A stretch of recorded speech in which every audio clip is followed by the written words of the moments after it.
Justice, just ice or just us. The supposed justice system in America iced over around 1938. It sputtered its last beats in a country being taken over by conscienceless monsters of late. When the blood spatter from the death throes of our Constitution being overturned, spurned, and burned from the inside out let out its last guttural, bloody, coughing breath, we were invaded from sea to sea, from border to border, with no way out. 19 years plus before, American INS was slaughtered in a hot-blooded silent war. Canada aided the world in the invasion without a thought to a future of inequality, freedomless misery, injustice, and liberty-stricken and called a whore. The world marched on, ungrateful for our sacrifice of soldiers who fought wars on foreign soil and still do. We were the red, white, and blue. America stood for freedom, equality, justice that didn't cater to the rich, powerful, influential, deceivers, betrayers, and those who have always sold not just their soul but their fellow Americans out. It's a type of grief to live in a place you thought you lived in but don't, and never did. It's heartbreaking to know so many know or contributed. Side-sitting is contributing to the downfall of a country that has always helped with a hand out and up. We are the brave, the few, those locked away literally or in their head, for soul-shattering is this land of the dead. The rivers of blood upon the flag were never meant. It was British and Asian rule, among others, who forced Betsy Ross to amend her collaborated design.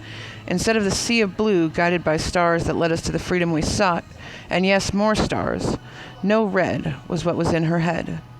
Do not honor those with none, who act without remorse for killing innocent, unarmed people in burning buildings they set aflame, men, women, and children. That is their blood to bear upon their hands, not ours. One of the largest sins is to side-sit, to be silent, to watch and do nothing. This is how Christ was crucified. He died because of our sins, not for our sins.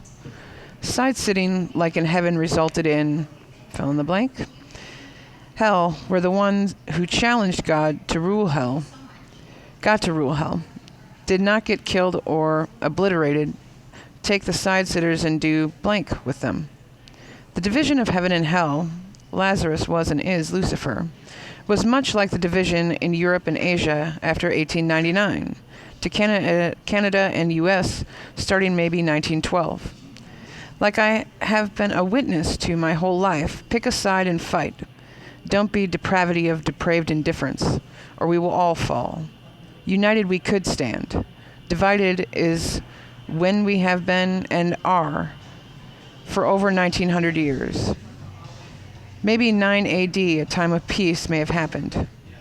Where do you stand? What is your legacy?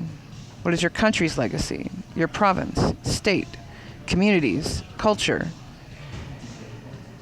continent, family, company, government, military, police, education, institutions, race, ethnic, gender, sexuality, political, legacies. What is yours?